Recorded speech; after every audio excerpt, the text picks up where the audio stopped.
Salut tout le monde, j'espère que vous allez bien. On va voir ensemble le cours sur l'hypercalcémie.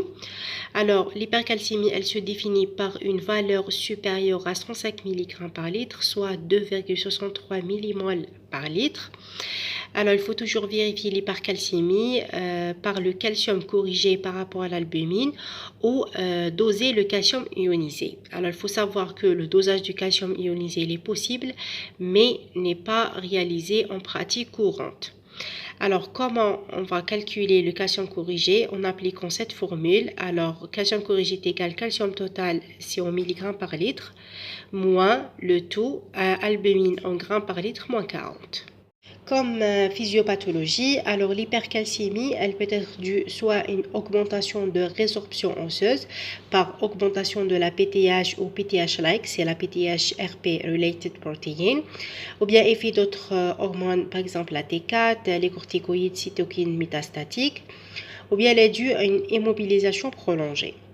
Aussi, soit l'hypercalcémie due à une diminution de l'excrétion rénale et aggravation de cette hypercalcémie par une déshydratation, ou bien augmentation de l'absorption digestive du calcium sous l'action de vitamine D en excès en cas de granulomatose, surdosage thérapeutique, ou bien due au syndrome des buveurs de lait. Pour ce qui concerne la clinique, alors si la calcémie elle est inférieure à 110 mg par litre, elle peut être asymptomatique ou bien le patient présente une fatigue et troubles d'humeur.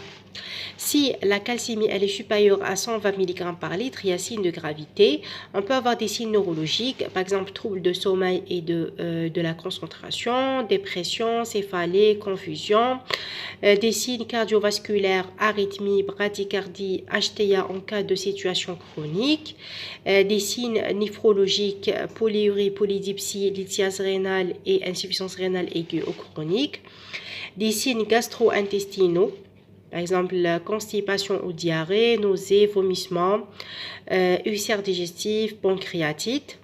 Alors, ulcère digestif, pourquoi? Parce qu'il y a augmentation de la gastrine due à l'augmentation de la PTH. Autres signes, prurite, douleur osseuse, calcification et signes osseux, par exemple l'ostéoporose et l'ostéomalacie. Maintenant, on va voir les étiologies d'hypercalcémie. On peut avoir une hypercalcémie parathyroïdienne. Il s'agit soit d'une hyperparathyroïdie primitive, donc liée à une tumeur sécrétant de la PTH. Il s'agit d'une production excessive et inappropriée de la PTH. C'est une affection très fréquente qui touche généralement la femme supérieure à 60 ans. Elle est souvent asymptomatique.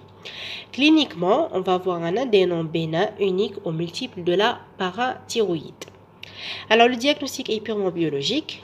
Pour le bilan de première attention, on va avoir une hypercalcémie, une hypocalciurie, puis une hypercalciurie par dépassement du seuil rénal, une hypophosphatémie, une hyperphosphaturie, augmentation de la pâle s'il y a atteinte osseuse et perturbation du bilan rénal, c'est-à-dire élévation de l'urée et la créatinine s'il y a atteinte rénale. Pour ce qui concerne le bilan de deuxième attention, il s'agit du diagnostic positif.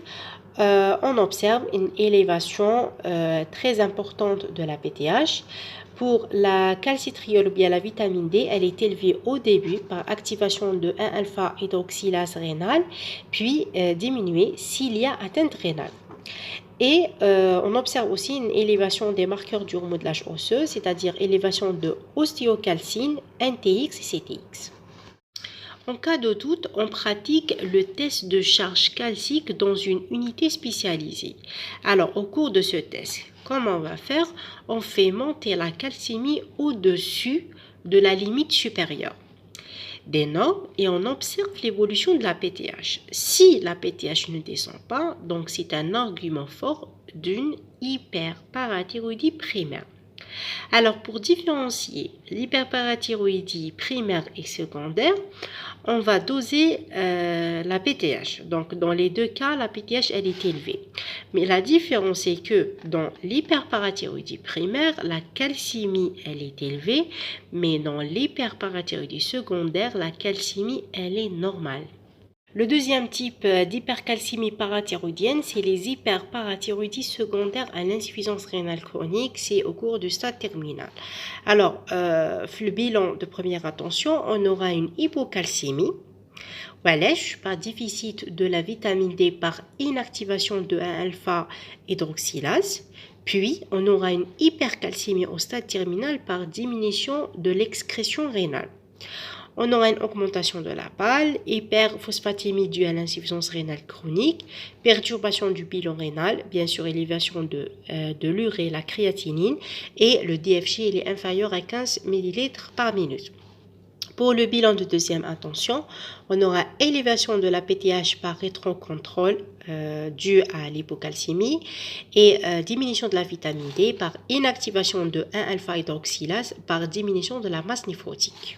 Le troisième type, c'est l'hypercalcémie hypocalciurie familiale bénigne. Alors, il s'agit d'une mutation inactivatrice du gène qui code pour le récepteur du calcium. Alors, physiologiquement, en cas d'hypercalcémie, c'est-à-dire élévation du calcium ionisé extracellulaire, il va stimuler le récepteur du calcium par voie de signalisation phospholipasée qui va stimuler par la suite élévation du calcium ionisé intracellulaire pour qu'à la fin, il va inhiber la libération de la PTH. Mais si on a une mutation inactivatrice du gène qui code pour ce récepteur, il n'y a pas freinage de la PTH, mais au contraire, elle peut être normale ou parfois élevée. Pour le reste du bilan, on aura une hypercalcémie, une hypocalciurie.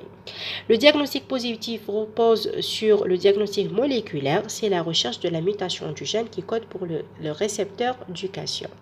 Le deuxième type, c'est l'hypercalcémie non parathyroïdienne. Il s'agit d'une association d'une hypercalcémie avec une PTH basse ou freinée. Alors, ceci est observé en cas de syndrome néoplasique, métastase osseuse. Surtout, il s'agit d'une ostéolyse locale ou destruction osseuse, surtout le cancer du sein, du rein, prostate et l'AVC. Ou bien le syndrome paranéoplasique, c'est une tumeur PTH-like. Donc, il s'agit d'une sécrétion de la PTH-RP par certaines tumeurs qui touchent le poumon, le sein, la vessie et les ovaires. Alors, la PTH-RP-HD, c'est un peptide de 140 acides aminés. Dans la partie NH2 terminale, il comporte 8 des 13 premiers acides aminés de la PTH. Ceci lui permet de se lier au récepteur de la PTH et lui donne toute l'activité biologique de la PTH. Alors, pour le tableau biologique, on observe une hypercalcémie et une hypercalciurie. Mais, dans le cas de tumeurs PTH-like, ou bien le syndrome paranéoplasique, on observe une hypophosphatémie avec diminution de taux de réabsorption tubulaire de phosphate. Par contre, en cas de métastase osseuse, on aura élévation de phosphate où là, il est normal, avec élévation de TRP. Autre cause d'hypercalcémie, soit due à une intoxication à la vitamine D. Dans ce cas, on doit doser la 25OH vitamine D, soit dû à un apport calcique excessif, c'est le syndrome du buveur de lait. Immobilisation prolongée, une hyperthyroïdie. Alors, l'élévation de la T4, elle augmente l'activité osseo-calcique, donc augmentation de la résorption osseuse. Et aussi, en cas de granulomatose, par exemple la sarcoïdose, alors, on a une hypercalcémie, une hypocalciurie, hyperphosphatémie, hypophosphaturie, mais dans le cas de bilan de deuxième intention, la 25OH vitamine D, elle est diminuée par passage à la forme active et la 1,25OH vitamine D, elle est très élevée, d'où l'intérêt de dosage de la forme active. Alors, la différence en cas d'intoxication à la vitamine D, la 25OH vitamine D, elle est élevée, mais en cas de sarcoïdose, la 1,25, c'est la forme active qui est élevée, et non pas la 25OH. On a fini avec les étiologies, maintenant la prise en charge. Alors, c'est une urgence thérapeutique, traitement étiologique si possible, exérèse d'un adénome, corticothérapie pour la sarcoïdose, et arrêter tout un traitement hypercalcémiant. Dans tous les cas, Il faut arrêter les apports du calcium et les médicaments hypercalcémiants.